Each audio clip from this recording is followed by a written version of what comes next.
If it looked like every other grill, people would just walk by. Oh, what's the price? Okay, thanks, and walk on by. This looks like another grill.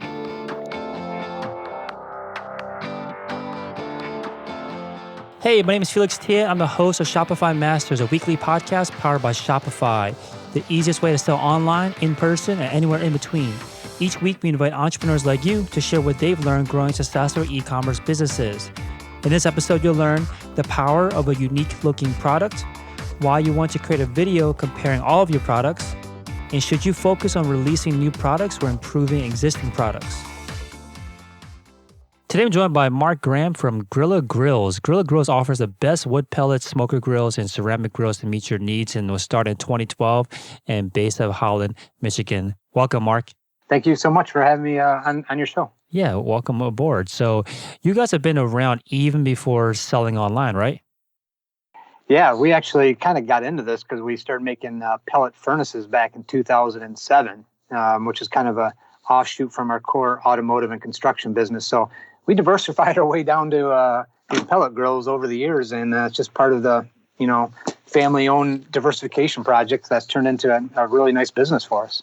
Yeah, so this transition, tell us a little bit more about this. Like, what did you guys start off selling? Was it, you said automotive and construction products and then transition into, I guess, basically consumer grills?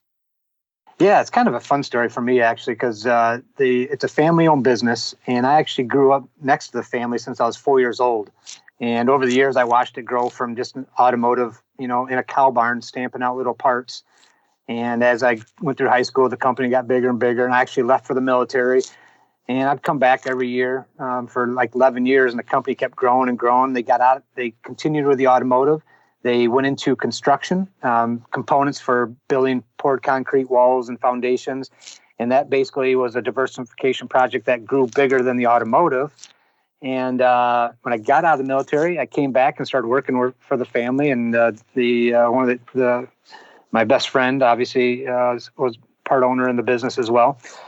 So I started working with him in the automotive division. And again, we wanted to do some diversification. So these corn burners / wood pellet furnaces were kind of a hot thing in 2007 when heating costs were so horrific. So we developed a pellet furnace, and we have metal fabrication here the whole time, so it wasn't too bad for us. It was a challenge, undeniably. But after doing that, traveling around, meeting dealers, going to shows, in about 2009 or 10, I started seeing these pellet grills, and I thought, man, those are pretty cool. Same technology, a little auger, a little computer, a little fan, and burning fire. And we already did that with the furnaces, so it was just a matter of making some sheet metal and some design. And so in about 2010, we developed our first prototype and started kind of taking it out there. And from that point, it was pretty decent. We went through dealerships, and after that, for a while, we decided that, I think the world's kind of moving more to an e-commerce type of business, and we can kind of get rid of the dealers. And I know that's kind of terrible to say, but I think we all know that's the way the world's going to. And we found that we can bring a lot better value to the consumer by cutting out the middleman, so to speak. And it just catapulted our business. Yeah, so you guys, when you launched you launched this new product line selling the consumer grills, was it a completely different audience / customer base, or were you able to work sell to existing customers? We had a few of the pellet furnace people buy them, but it was basically starting from scratch from a consumer standpoint. Got it. How do you kind of divide the resources at a company? It sounds like, a family-owned business, obviously, not a huge corporation or anything, so resources are always going to be scarce.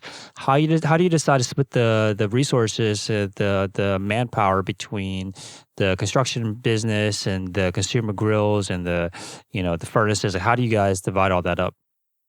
Well, I think that's actually a huge benefit to have a larger company backing you up, because I could get a little bit of time from our purchasing manager to look for pieces and parts. We could use our accounting people that are already set up to help with accounting. I had other engineers I could bounce ideas off, had fabricators here already. So it was just basically using all their time and even split my time up a little bit in the beginning. And as it slowly migrated into a bigger business, it was pretty darn nice that we had that ability not to have to hire all these people when we really didn't need them full time in the beginning. So for us just to kind of tap them and use them to get us going, it was just a huge benefit. And I think one of the main reasons that we were able to keep our expenditures down low in the beginning as we developed and grew this business.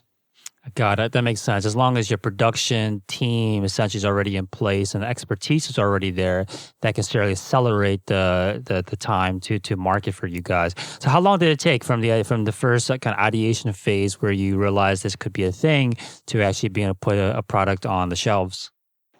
I think if I remember right, 2009, 2010 is when I first took the first one to a Hearth and Home show as a prototype. And then when I was going to that show anyway, because of the furnaces, so I kind of took the what's referred to as the OG now, which is the original Grilla, the first design.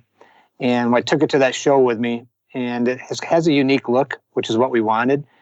And we kind of set it off into like this new products section. And I kind of stood to the side and watched what people did. And so many people gravitated towards it because of the look and then the construction quality of it. And then we drug it out by our other booth by us the next day. And we had so many people come up to us and say, man, this thing's cool. This thing's unique. This thing's different. All the keywords that we thought are essential to get someone's attention. And then once you have their attention, if you back that up with a good quality build, that's a recipe for a good business. And then from that point on, we're like, man, I think we may have something here. And that's kind of when we figured out let's get after it. Yeah, so that's a great approach where you took the prototype to a trade show and you just kind of observed. What were some things that you guys wanted to learn before going to this trade show about the prototype? Well, it's like as I mentioned earlier, it's the Grilla, which is the first one. It's very unique looking. So I was a little bit worried it was too over the top and people wouldn't get it. But in this world, you almost have to have that because if it looked like every other grill, people would just walk by. Oh, what's the price? Okay, thanks, and walk on by. This looks like another grill. But if you have something that's unique and different, that's what people look for these days. And that's when I realized, you know what? Hey, this is something that is catching people's attention, and it's unique. And it's not just another one that is going to show up in a big box store, which is something that we just don't do, and we don't ever want to do, quite frankly. I like that. You want a unique looking product. You want it to be unique enough so that it breaks the customer out of this kind of price shopping zone that they're in. Can you get too unique though? It sounded like you were kind of nervous about that, right? Nowadays, how far are you willing to take it? No, you're 100% right. So although it was good to get people's attention, the other negative of that, since we started our e-commerce store, people couldn't touch and feel it. And that's a huge problem in e-commerce. You know, that grill, people love, much like a car or anything. You really want to get in and drive it or feel it and see how it's built. And for the Grilla, since it had a different shape to it, people just didn't get it. They're like, okay, it looks cool, but what is this thing? You couldn't even see inside of it. So it kind of, in hindsight, it hindered the growth in the beginning. Mm-hmm. Although people that got them absolutely loved them, there's a lot of people that just didn't get it from looking at a picture. And at the trade shows, they can walk up to it. But when you're talking about an e-commerce store, they got a picture and some videos that are about the best you can do.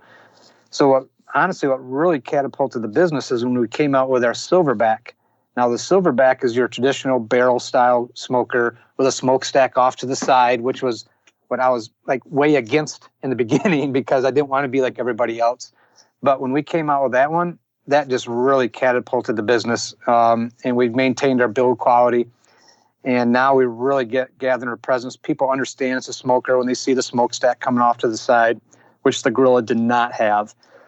But what's fun for me, honestly, right now, is that the people that are buying the Silverback more than the Grilla, they're getting it, and now they're starting to see more and more people get the Grilla. And the feedback these people are getting from the Grilla is like, man, I love the unique. It's just different from everything else out there. And these people are like, dang it, maybe I should have got that one. So I see this transition now that our name's getting out there. People are understanding who we are, the quality of our grills.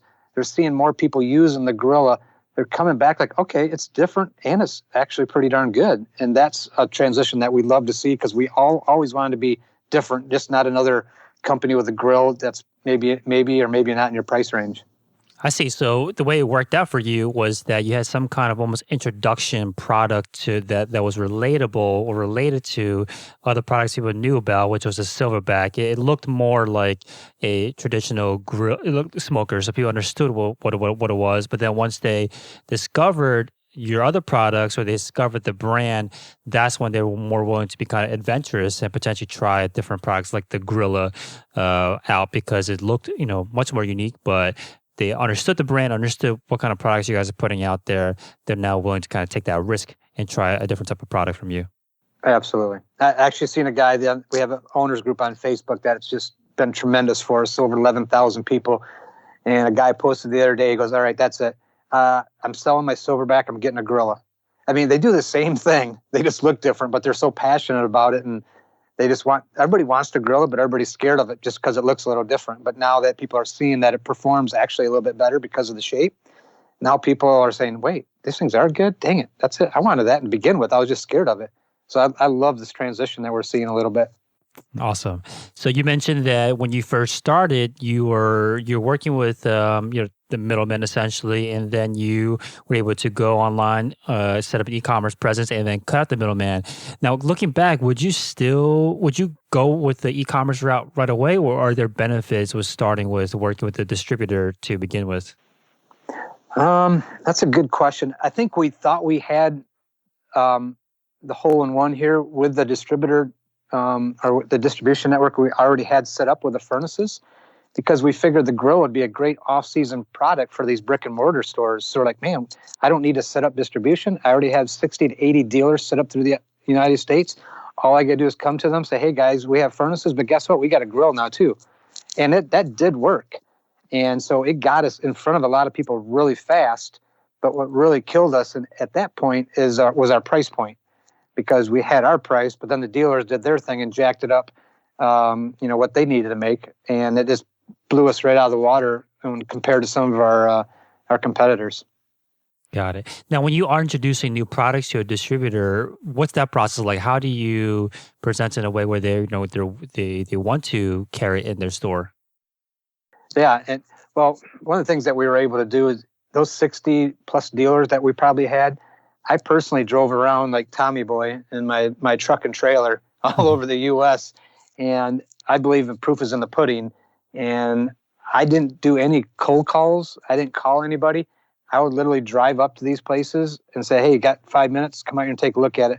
Because, you got to, when you feel something and you feel the quality, and that does a lot more than someone said, hey, I got a new grill. You want to take a look at it? Nah, we're too busy today. But when you show up, say, hey, come check this out real quick. I just drove here from Michigan. Yeah, okay. They come out there, and I knew once they touched it and had an opportunity to see it in person, it was game over. And that's what worked well for us. And we already had a good history with most of these dealers. I was very close with them anyway over the years, so they knew that what we put out was good quality. So there was a lot of trust there as well. Got it. So when you are now making this transition to selling online, what are some of the changes you have to make at the company? Like, what kind of new skills did you guys have to learn during this transition? That was massive, because as we grew, the biggest thing I think for us was the customer service side of it. And not to mention just managing a website, inventory through the e-commerce platform. And Shopify has been, fabulous for us on that standpoint, because a lot of the stuff's already integrated. But again, we did nothing consumer direct ever. We're a construction-based company that sold to dealers. We never sold product to the end user, so it was a B2B. And for us, understanding, hey, we got to deal with customers calling in, hey, where's my product? Hey, I got an issue with my grill, or hey, when's it going to ship? Hey, I can't track it. All these things that we just were like, holy cow. And hey, the website's locked up. And so for us, it was a real eye opener to try to figure all that out. And so our learning curve was kind of like a totem pole, so to speak. Yeah, I think you mentioned to us was that providing the best customer service was really important to this growth. Can you say a little bit more about this? Like nowadays, like what do you consider mandatory levels of great customer service? Like what are some of the things that you want to make sure you guys get right? Well, one of the things we do, we have an automated answering service, but it rarely ever goes to that. We have enough staff here all the time that are highly skilled. You call in, you're going to get a human here within a couple of rings. And if that ever gets to where it's too many rings, we'll hire more people. You have to get somebody right away, not get pulled into a customer service queue. And the other thing that we're able to do, and myself and a couple other employees here, we answer calls on the weekends. And although it takes a lot of time out of our lives, it absolutely 100% makes a difference, because those people that email in and say, hey, I got a problem or I got a question, when you respond to them on a Saturday night or a Sunday morning, which doesn't take a lot of time. For me, I got my cell phone, and we all know that you can do most of your work from your cell phones these days. I just simply email them real quick. Takes me 2 minutes. Hey, you bet we do have these available. And, you can buy them online. There's no taxes or whatever it may be. And we get a response, say, man, thank you so much for answering on a Sunday. And it took 2 minutes out of my life, which is not that big a deal if I'm sitting on my recliner anyway, but it made that sale right there. And that's, I think, was huge. And we continue to do that in the after hours. And you have to answer quick and fast. Otherwise, you're going to lose out these days. Mm. Now, when you have a new member joining the customer service team, how do you make sure that they're ramped up and kind of taught these standards that you guys have at the company? Well, what we've done in the past, we start them out on just the front desk, where we have a checklist of things that could go wrong, or things the standard questions. There's probably about 12 questions that get asked all the time. Where's my grill? When's it going to ship? What prices are they? And majority of this is almost all the information is online. But as you know, as Americans, we'd rather just talk to somebody real quick and get an answer. So we have some canned answers. And so we put them up there first. And once they basically filter out, they'll try to answer the questions. And if it's above what they know, they'll say, you know what, I'm sorry, but I'm going to get someone else that can help you right now. So then, it'll go to one of us other more seasoned employees. And then we usually kind of pace around, walk in the office, and at least I do, which probably drives them crazy. But after they get off the phone, we talk to them, hey, this is what the answer was, or they overheard the answer. And what we find is they develop their own tactics and listen to us talk. They gather that information, and they get better and better and better until we find, all right, you're full blown. Let's train somebody else new. So they get a little taste of it. They fight through those initial calls and answer what they can, and give them the opportunity just to pass it off if it's above. And I think a lot of people appreciate that. And sometimes they're like, I don't want to tell them I don't know the answer. I was like, I think they'd rather you say that you don't know the answer instead of trying to come off like you're really trying hard, but you don't know. People are going to read through that. Mm-hmm. So just own up to it. Say, hey, I'm sorry, I just don't have that answer. But guess what? Give me 30 seconds. I'll get the answer for you. That's awesome. Do you guys have any documentation internally that you like to create for training purposes? Yeah, we have a Google Doc that, again, has those top probably dozen questions that people ask, either shipping questions, as far as how the product is built and constructed. They all, all of our employees have the grills, and they all use the grills, and just that alone, they can answer majority of the questions because they know everything about them. So that's definitely a key. Makes sense. So you mentioned to us that word of mouth has been one of the biggest marketing tools. And how does that work? How are you able to encourage people to kind of share their grills, share their experience with the grills? What's fun about that is we actually don't have to encourage them to do this.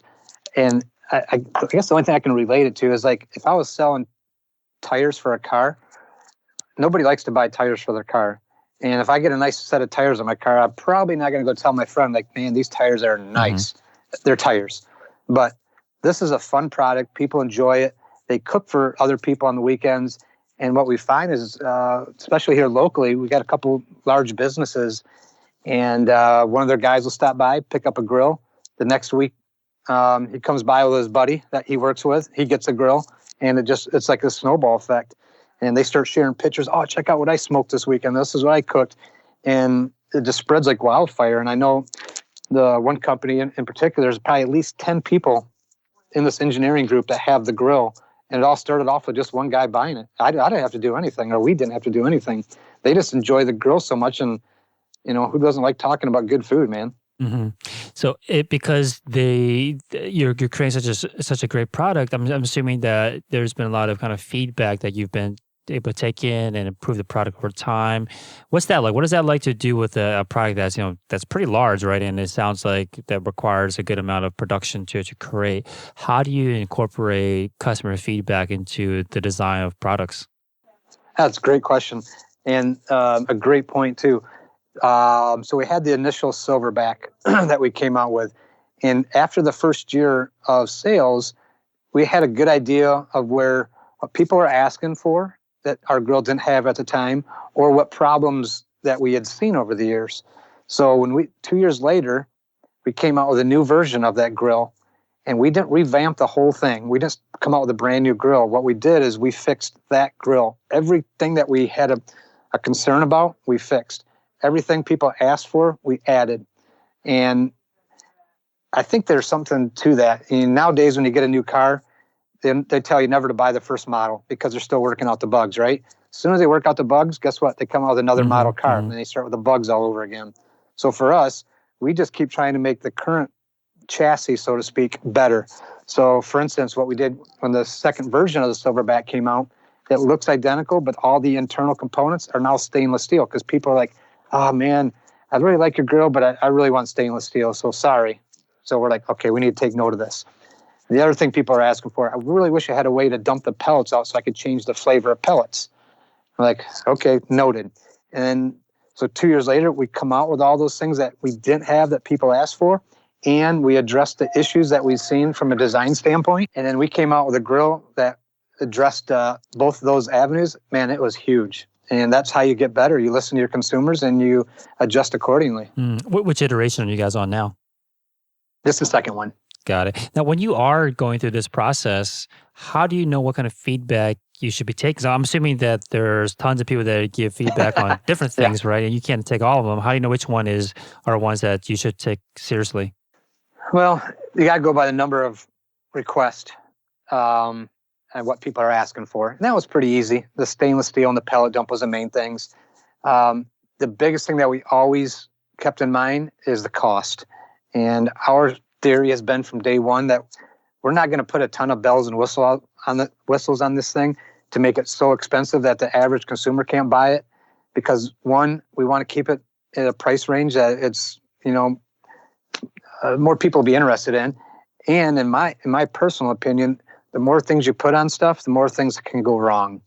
And from some standpoint, my military days, the KISS, keep it simple, we still try to think that way. I'd rather put more money in the thickness of the steel, the build quality, than putting bells and horns and whistles and light bulbs all over the thing, and just so it looks cool.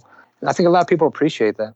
Mm-hmm. So speaking of, talking with the community, you guys also found a lot of value in Facebook groups. And I think, was it that an owner of one of the grills started a Facebook group for you guys? Yeah, that has been absolutely amazing. John Bazak, to your point, you're absolutely right. And I think it was October of 2016, which we're probably 6 to 8 months into our business. John reached out to me and said, hey, do you mind if I start a group just for owners? We're like, yeah, sure, go ahead. Not thinking anything of it. And now I remember I was down at a World Food Championship, and it was a month after he started the group. And he called me when I was down there. I'll never forget it. Walking to the parking lot, I said, hey, Mark, we hit 100 people in the group already. I'm like, no way. That's awesome. And we're like going crazy. If I look right now, I think we're at 11,200. Yeah, wow. We got 11,200 people in this group now. These are all owners of your products? No, not necessarily. I don't know the percentage of them, but there's quite a few of them that are. But more importantly, there's a majority of those people aren't yet. But what we find is that they come to these groups, they see the conversations going on, they get feedback from these people like, man, I've been watching, you guys are putting out some dang good food and your feedback is great. They don't bash other products. They just say, hey man, I love my grill and I've told everybody about it, and they get part of this family. And they just like, you know what? I had a guy, matter of fact, if I can find this post just the other day, he goes, all right, I've been watching you guys for about 6 months. I can't take it anymore. You guys are awesome. These grills look awesome. I'm jumping in. And that's just so cool. Then that person becomes a new super fan. And he starts talking about it. And what's awesome about the Facebook side of it, as we all know, that person may be in our group, but he may be in another barbecue group and 2 or 3 other barbecue groups. So he may be over there and says, hey, by the way, guys, I just bought this new grill. Well, guess what? He just told this whole other group. So it's a networking beast that is just amazing. Right, that makes sense. Do you guys do anything to I guess, participate actively in these groups? Well, what we said from day one is we wanted to keep it organic for the owners. It's not ran by Grilla Grills. However, I do step in there to answer questions only if the group is struggling with them.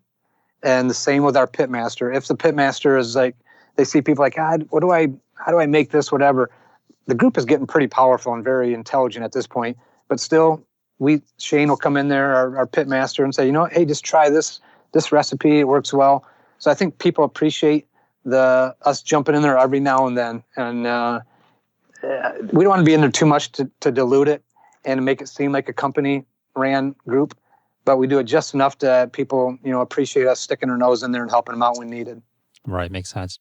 So I want to talk a little bit about the logistics and shipping for a product that's this size. What is that like? What kind of challenges do you face when shipping a product of this size, especially through e-commerce? Yeah. Well, the first thing is the price is brutal because what we offer, our price of our grills includes shipping and it's threshold shipping. What that means, when it leaves here on a pallet, they contact you. Once it gets in an area or terminal near you, they set up a delivery window. They deliver it to your house with a drop gate truck. They take it on a pallet jack and roll it right up to your door, your garage door. And because they are heavy. So that service is very expensive. But in this day and time, people love that thing. They don't have to go throw it in the back of their truck. They don't have to run to the store, then try to figure out how to get it out to the checkout line. They order it. It shows up right at their doorstep. Now, there's obviously, like I said, it's pretty expensive, and that's obviously built into the price of our grills, but people absolutely love that part of it. The logistics side of it is, the damages that can incur from shipping from here to California, and they show up and they're damaged, and, that stinks, but, you go back to the customer service side of it and jump on it right away and say, man, I'm sorry, I got a new one going out for you tomorrow, and you move on. That's awesome. So the shipping is built into the price of the grills, like you mentioned. Other than that, like how do you determine when you think about pricing? What kind of exercise do you guys do, or how do you determine what is the right price for your products?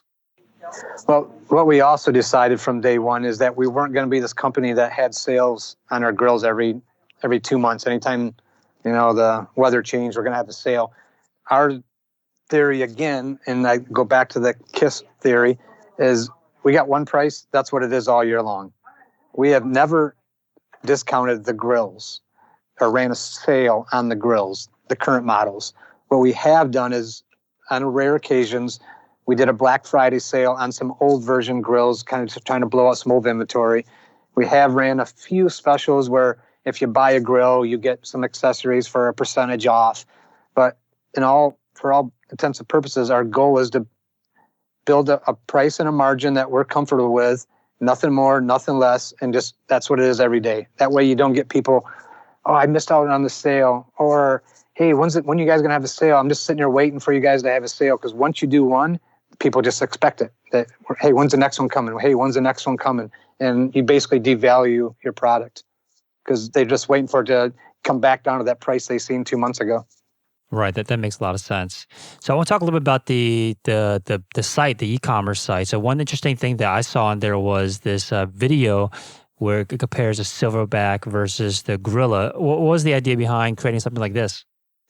Oh, the Silverback versus the Grilla? That was based on people calling in, asking the question 45 times a day. Yeah, it's like the top is the very first thing you see on the website. Yeah, because, people are calling, they're like, man, I really like the Silverback, but that Grilla really intrigues me. What's the difference? And after getting asked that question over and over and over, we're like, you know what? People love videos. And for us, and it's not being lazy, but how can I get that person the information so they don't have to call? And it's not that we don't want to talk to them, because once we talk to them, it's better. But that I want to have that information in front of them as soon as possible. So after being asked that many questions, I called our marketing group said, come over here. Let's just shoot a video of what I say on the phone every day. And it's worked out really well. Amazing. So what other kind of changes have you guys made to the site or have tried to make recently that have made a big impact on the conversions or sales or just like overall customer experience on the site? Well, one of the things we're trying to do right now, working with Shopify, is trying to work on our conversions. And what we're learning, and again, this is a massive learning curve for us, is that how the user interface is on the website. How easy is it to navigate from, hey, I want this, here's the information, put it in my cart and check out. If that process isn't smooth, people may get turned off and like, I don't know if this is legit, and then back out of it. So we're really trying to learn that whole avenue and working with Shopify's team there where we see some room for opportunity. And then also using some of the other plugins to follow up with customers that may have abandoned their cart. Hey, I see you left your cart. You guys interested? What did we miss something? Is something wrong? And those are the tools that help engage these customers that were interested, but then they got a little bit leery. And how do we reach back out to those people? Have you changed anything from that checkout process to make it smoother, either removing things or adding things? We're in the middle of that right now, something fierce. Nice. And because this is like a product that's, on the higher end when it comes to buying, selling things online, and just for anyone that's listening, it's the $700, I guess for the product that's on sale, up to $800 for the Grilla and the Kong here. I'm assuming it's the sales cycle is much longer, right? People are considering a product for much longer than if they're to buy a T-shirt, for example. How do you make sure that you're staying top of mind when people are kind of shopping around for other products? So again, those are one of these things that we're learning. One of the things we're doing now is more digital ads through Google and Facebook, where you got to touch a person, they say 7 times before they make a purchase. So sending them one ad is not going to do it, because a lot of the people we talk to and a lot of the emails we see, they're like, all right, guys, I've been searching grills for 2 to 3 months, but I keep coming back to you guys. I keep watching your YouTubes. I keep seeing your reviews. I've been to these groups and everything seems good. So I think I'm going to go with you guys. So it's key is having all those different informative areas, be it YouTube, recipes on Facebook. They keep seeing us in all these different areas, and it just gives them a better feel, I think, that, hey, we're a legit company. And after a few times, like, okay, maybe these guys are the real deal, and everything I see is positive. And it's been working really well for us. Are these reviews and recipes, are they done by the community or others outside of the business or within the company? Within the company. We have a pit master that we partner with out of Kentucky, and he's actually going to come here this week as well. And we're going to shoot a bunch more recipes. But honestly, a lot of our posts on social media are taken from our customers' pictures. That owners group I spoke of, they've become some picture-taking monsters, man. They produce some great pictures because they're all trying to brag what they can do, right? So they use these pictures, they share it to our Facebook.